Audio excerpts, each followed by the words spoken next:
দেখো গাড়িটা বিশাল বড় ক্ষতি হয়েছে, যা ড্রাইভারটা বেঁচে গেছে। গাড়িটা কীভাবে ঢুকে গেছে, এখানে একটা পাঁচিল ছিল, পাঁচিলটা ভেঙে গেছে। আর কীভাবে ভেঙেছে দেখো না, মারাত্মক হয়েছে, মারাত্মক ভেঙে পড়ে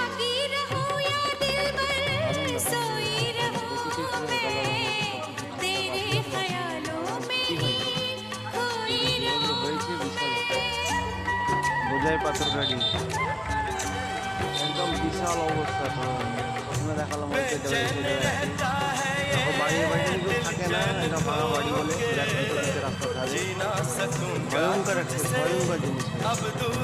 ড্রাইভার ঠিক আছে, পরিষেবা আছে, ভাই ড্রাইভার ভালো আছে, খালি ওইটাতে বাড়ি লেগেছিল, আর কিছু হয় না, ওইটাতে বাড়ি তিনি ড্রাইভার আলহামদুলিল্লাহ ভালো আছে, সুস্থ আছে,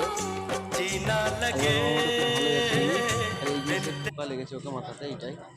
কিন্তু মারাত্মক অ্যাক্সিডেন্ট, দেখুন আপনি বেঁচেছেন এইটাই ভাগ্য, বেঁচে গেছে এটা আলহামদুলিল্লাহ। আর যেভাবে গাড়ির ভেঙে গেছে, এটা তো ইনার কি করা আছে, রানিং গাড়ি চলতে চলতে অনেক লোক জমা হয়েছে।